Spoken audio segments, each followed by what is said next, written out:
un message particulier de ne pouvoir qu'injurier d'autres personnes, une série de pasteurs très mal éduqués, et tout ça amène de l'impiété dans l'église, et ça amène l'église dans le trouble, dans la crise, au point que finalement, le peuple ne sait plus. Qu'est-ce qu'il faut faire? Le peuple ne dit rien. Est-ce qu'il faut faire ceci? Le peuple ne dit rien. Je vous ai donné un exemple. J'ai dit, on dit, bon, il ne faut pas donner la dîme, c'est vieux, on n'en parlait pas dans la nouvelle alliance, et ainsi de suite. J'ai dit, mais d'accord, acceptons qu'on ne donne pas la dîme, mais alors pratiquons la nouvelle alliance. Qu'une fois chaque 3 mois selon l'église, ou chaque premier dimanche du mois, ou une fois chaque 6 mois, que nous puissions ramener toutes nos propriétés selon Actes des Apôtres chapitre 2, on vend tout ce qu'il y a, et nous partageons selon les besoins de chacun. Et le peuple ne dit rien. Payez la dîme, le peuple ne dit rien. Bon, pratiquons Actes des Apôtres chapitre 2, le peuple ne dit rien. Je serai un peu de l'autre côté. Donc je vais juste partager avec vous, réfléchir avec vous, quelques principes, en m'appuyant principalement sur ce passage, mais j'irai aussi, je ferai un petit saut pour visiter un peu Matthieu, et puis on revient.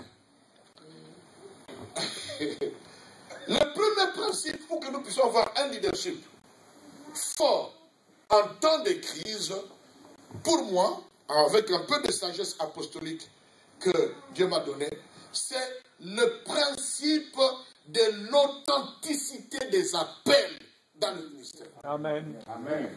Je pense que tout doit commencer par là. Parce que les ministères ont été donnés, selon Ephésiens chapitre 4, verset 11 au verset 13, et même plus loin, 14-15, les ministères ont été donnés pour, d'une part, l'édification du corps du Christ, on sort du cadre de l'assemblée locale, et pour le perfectionnement des saints. Mais il faudrait que nous puissions commencer par interpréter, n'est-ce pas, la Bible correctement, parce que les dons qui sont donnés à l'Église ne sont pas des capacités, mais ce sont des donnés les uns. Comme. C'est-à-dire, les véritables hommes de Dieu sont des dons que Dieu a donnés à l'Église. Ils peuvent ou ne pas avoir tel don, telle manifestation de l'esprit, mais ils sont en eux-mêmes des dons. Il y a une différence entre être un don et avoir un don. Il faudrait que tout commence par là. Il faut des appels authentiques. Il faudrait qu'on accepte, qu'on mette fin à cette pastorale à la carte, c'est-à-dire parce qu'on a été longtemps dans une église, et qu'on marche sur les pointes de pied, on ne parlait pas beaucoup, et tout le monde dit c'est un bon pasteur. Après 15 ans, 20 ans dans cette église, je pense qu'on doit le ordonner comme pasteur. Il y a de ceux qui sont ordonnés comme pasteur juste pour le fait de les maintenir dans l'assemblée. De peur qu'ils s'en aillent. Et parfois je me pose des questions. Où sont les Étienne d'aujourd'hui? Je suis surpris de voir des orateurs, des prédicateurs, au nom de la soi-disant sanctification. Ils ne regardent pas la télévision. Ils ne suivent pas les informations. Ils ne lisent pas les journaux. Ils ne suivent pas les débats politiques. Mais comment comprendra-t-il le temps dans lequel l'Église vit si tu es aussi mal informé et cultivé? Nous sommes à la 11e heure selon la pensée de Matthieu. Ce que j'avais dit, je vais faire un tour dans Matthieu, faire un peu une petite visite là-bas. On le visite dans son 20e avenue. Au verset 6-7, la Bible dit nous sommes l'église du soir. Et c'est-à-dire c'est l'église de la 11e heure. 11 plus 6, ça nous fait 17 heures. 17 heures, c'est le soir. Il y avait des ouvriers de la première heure, du matin, première heure, deuxième heure, et puis 11e heure. Et quand on parle des ouvriers de la 11e heure, on parle des ouvriers du soir. Ceux qui en réalité travaillent avant que la nuit n'arrive. Où la Bible dit, où personne ne pourra plus jamais travailler. Donc le défi de la 11e heure est beaucoup plus grand que ceux qui ont travaillé avant, quoique le salaire sera le même. Nous avons le défi de la technologie. C'est curieux de poser la question à un pasteur du 21e siècle. As-tu une adresse email? Il dit, email c'est qui? Il habite où? Nation. Exact. Et le ministère pastoral qui travaille avec les anciens, c'est le ministère de direction. En réalité, si chacun se met à sa place, on peut avoir le fonctionnement de ces 5 ministères, même dans une même église locale, Amen. sans aucun problème, sans diffusion, sans... Amen. La Bible autorise que nous puissions aspirer à la charge d'anciens. Faudrait-il encore que nous puissions remplir les conditions des livres pastoraux. Mais si quelqu'un à l'église commence à aspirer à devenir évangéliste, c'est très dangereux. La sagesse dans l'exercice de ce ministère. Moi, je n'aime pas des pasteurs qui viennent dans une église. Frère, lève-toi. Dieu me montre qu'il t'appelle au ministère pastoral. Sœur, lève-toi. Je trouve que Dieu... Mais frère, qu'est-ce que tu fais là? Qu'est-ce que tu fais là? Et je dis tout ça dans l'assemblée qui n'est pas mienne. Exact. Où Dieu ne m'a pas établi comme Voilà. ça. Et du coup, à l'espace de 30 minutes de prédication, Tu as tout détruit. je laisse le pasteur avec 5 ministres. Comment il va les gérer? Parce qu'il y a un qui avait déjà l'ambition de devenir pasteur. Il dit, on me voit. Voilà. Je vous ai toujours dit, le pasteur ne voit pas. Dieu ne lui parle pas. Sinon, Dieu lui aurait parlé depuis longtemps. Et du coup, tu laisses les désordres dans l'église. Exact, frère. Que Dieu te... Mais la sagesse peut m'amener à aller voir le pasteur. Et par le pasteur, voilà ce que le Seigneur va montrer. Tel. Et je le laisse gérer parce que c'est lui que le Seigneur a établi sur ce peuple comme gérant. Si j'ai un principe. Principe des bons épaules de soutien. Principe des bonnes épaules de soutien. Les épaules de soutien. Là, je parle des choses, tout ce que je partage sont des choses que j'ai étudiées, que le Seigneur m'a fait voir dans ma vie, dans mon ministère, les erreurs que j'ai faites, peut-être par fausse humilité, ce que j'ai vu, des serviteurs de Dieu que j'aime bien, j'ai vu leur ministère connaître les problèmes, j'ai vu, Seigneur, pourquoi, dans la prière, pourquoi? Et c'est de tout cela que le Seigneur m'a enseigné que je partage cette petite sagesse. J'ai compris que, je crois que l'apôtre William l'a dit hier, j'ai compris que nous fonctionnons plus selon notre intelligence, notre façon de voir les choses, que selon le modèle de Dieu. Et fais selon le modèle que je vais te montrer. Dans Exode, cette phrase, le modèle revient plusieurs fois. Je n'ai pas compté combien de fois. Et je me suis posé la question, pourquoi le Seigneur a tant insisté sur le modèle?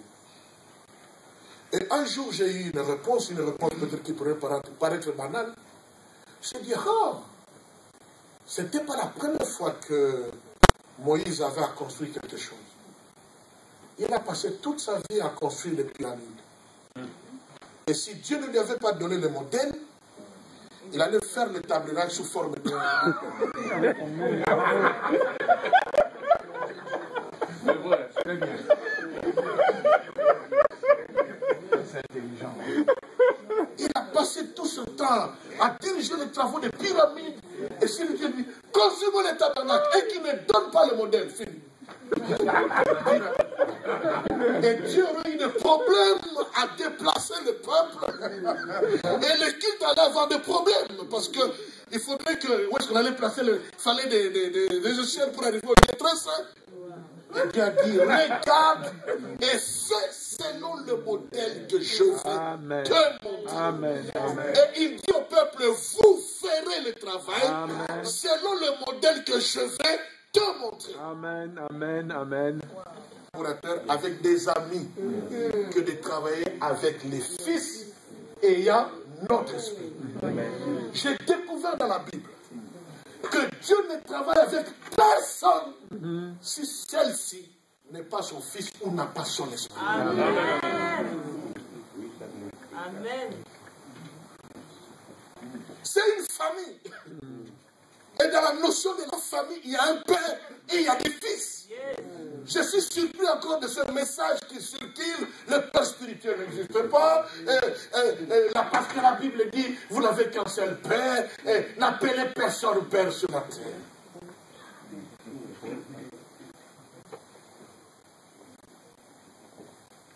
Dieu n'a jamais travaillé avec des collaborateurs. La première personne, il veille à ce que cette personne ait son image et sa ressemblance avant de lui confier le jardin de Dieu. Amen. Et quand il a essayé avec des collaborateurs à qui l'esprit venait et partait, il a eu trop de problèmes. Et les gens aiment bien parler de Jétro. Jétro a donné des conseils à Moïse. Mais si nous étudions bien la Bible, c'est toutes ces personnes que Moïse a choisies par les conseils de Jétro qui lui ont posé des problèmes dans Nombre chapitre 14 jusqu'à Nombre chapitre 15. Dieu ne prend pas son esprit à lui, mais il prend l'esprit qui est sur Moïse et il le distribue dans les personnes afin qu'il soit capable de porter la charge avec le leader. Avec qui nous travaillons. J'ai pris des amis parce que j'ai dit on se connaît depuis longtemps. J'ai eu ce que je devrais avoir. Parfois, c'est militaire. Mais voilà comme moi j'ai l'esprit, j'aime bien qu'il y ait des pasteurs. Dieu nous a donné des pasteurs. Ils travaillaient. Ils ont cassé. Mon père, Léopold Mouton, m'a dit une fois, si quelqu'un n'est pas ton fanatique, entre guillemets, ne lui donne pas de responsabilité. C'est dur à entendre ça. Oh, fanatique, tout. Mais allons au-delà des paroles. Allons, comme les Allemands disent, unter den Linien lesen. C'est-à-dire, lire ce qui n'est pas dit. Tout ce qu'il voulait dire. Reculons un peu dans Exode chapitre 4. Revenons dans Exode chapitre 4. Moïse dit, ben, voici mes capacités. Voici mes insuffisances. Et Dieu dit à Moïse, Moïse, est-ce que celui-là n'est pas ton frère qui arrive? Le voilà qu'il arrive.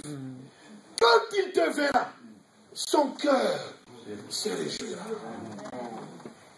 Et c'est lui qui sera prophète et toi tu seras son Dieu. Si tu travailles avec quelqu'un qui n'est même pas dans la joie de qui te voit,